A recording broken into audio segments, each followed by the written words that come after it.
We're back with another episode of Before You Buy, our show where we give you just a little bit of the straight-up gameplay and the first impressions on the latest games releasing. As you can tell, it's Falcon, not Jake, and you know what that means. It's probably some weird Japanese game, or Sonic the Hedgehog, and unless you thought it was Sonic the Hedgehog, you're correct. Today we are having a look at the newly released Octopath Traveler, and I'm happy to report it's pretty good. It's by no means perfect, but it does a lot right, and it improves on some things in some key areas. I think there's something I want to address just right off the top. Anybody who is thinking this game is going to be a sort of spiritual successor to Final Fantasy VI, or any of the Final Fantasies where there's not really a protagonist, there's sort of a lot of different stories that intertwine in different ways. This is kind of that, yes. This is a game we had a demo and/or / prologue, whatever you want to call it, and through the course of that you could pick any of the various characters, and the demo stopped after the exposition for that character was done. This made people concerned that perhaps the stories didn't intersect. I'm happy to report they do. As soon as you're done with the exposition for the character that you've chosen, you end up basically free on the map, and you're encouraged to go seek out various other people. Essentially, it's pick who you want to be first. As you go to other areas, you will encounter the characters, and you ultimately end up playing through their exposition, and you end up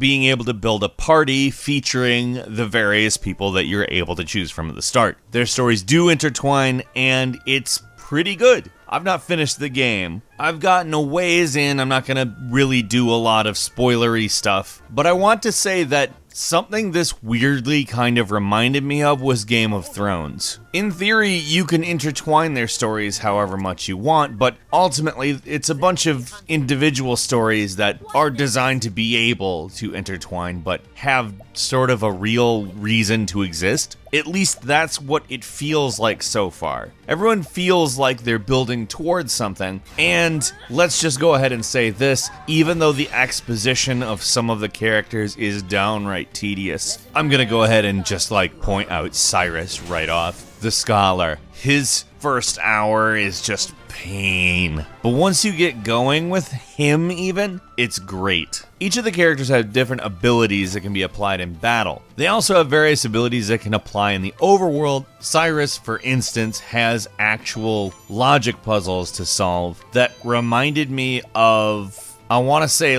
Professor Layton or Detective Pikachu, or even an Ace Attorney game if a little bit less ambitious than that. My personal favorite path was Therion, which is why most of the footage here is Therion. I didn't just play this game after buying it, I've also played the demo, I've had it for a while, and I've really been enjoying it. Now, like I said, the first hour, the exposition of each character can be a little bit, Ulberich, Therion, and Hanet. These are the ones that I found to be the most interesting. Like I said, I went with Therion for my full-blown playthrough, but don't feel like picking any of them is going to make you miss any piece of the exposition. You will eventually have to go through all of it anyway. Well, kinda. In theory, you don't have to see every minute of it. Now, the thing about the story is I don't want to call it standard, but it's not shocking in any way due to its originality. It's more just how well it intertwines. Like I said, all characters feel like they have purpose, and depending on how you approach JRPG stories, the story itself may or may not be accessible. There is a lot of information, and you do learn about all of the characters whether you like it or not. As far as the gameplay though, this is about as accessible as a JRPG can be, both for newcomers and especially for people who saw this and went, that looks like old school Final Fantasy and I want to play it. Now I know that might sound odd, but as an old school Final Fantasy fan, I sat down and enjoyed this right off. I'll say it was a little bit easy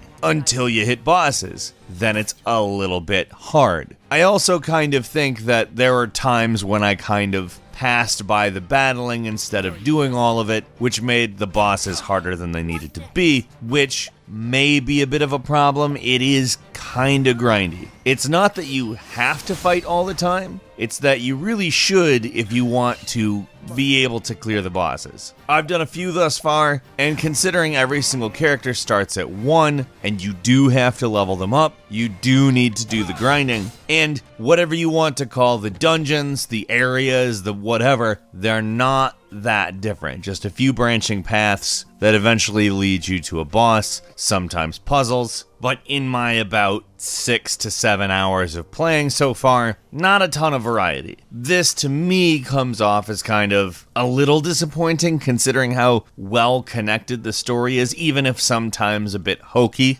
It's not a major detraction, and even the grindy nature isn't so big I can't deal with it. And I'll tell you why. The battle system is genuinely one of the most fun turn-based battle systems I can remember in recent times. Now, it is not active time, it is a pure actual turn-based battle system, but it uses the same sort of active time meter to give you an idea as to who is going when that we've seen in games like Grandia or more recently Child of Light. And also, you can rearrange who is going next by picking different moves. So strategically speaking, you have a lot to work with, not just in moves, but in positioning yourself in a manner that allows you to chain attacks, which can be easier or harder depending on how break and boost work out. Now, the way boost works is every single turn, a character accrues a point, which can be spent towards a boost. Boosts are very easy to activate. You press R before you select your attack,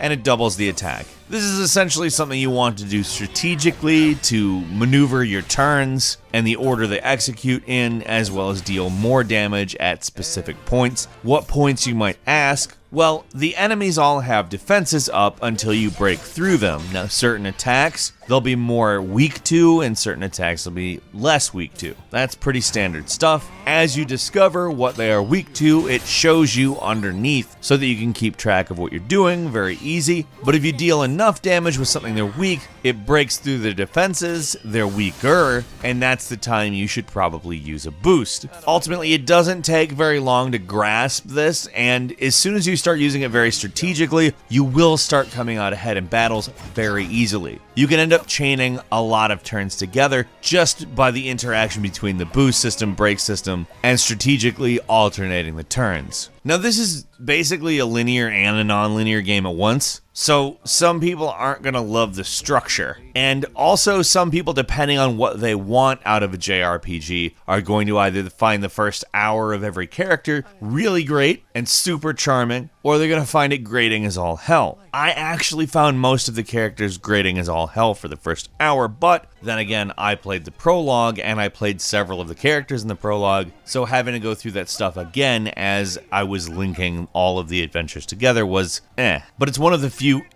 type things there is in this game. The things that I've mentioned are things that are not exactly unique to this game. A lot of JRPGs have the exact same problems this game has. I personally like the game a couple hours in more than I did at the start. I've seen some concern that the game sort of drops off after you get through the initial, wow, it's a 3D version of old school JRPGs. No, I actually went the opposite way a little bit. I found as I invested a little bit more time, I became a little bit more invested in everything going on around me, and it wasn't just a nostalgia trip. They actually genuinely worked to progress the idea of sort of a Final Fantasy VI style RPG with some more modern style storytelling. Granted, it's obviously a fantasy game, and it really derives a lot of its influence from Final Fantasy VI. At least that's my opinion. Is it worth buying? That really depends. Do you like JRPGs? If that's a no,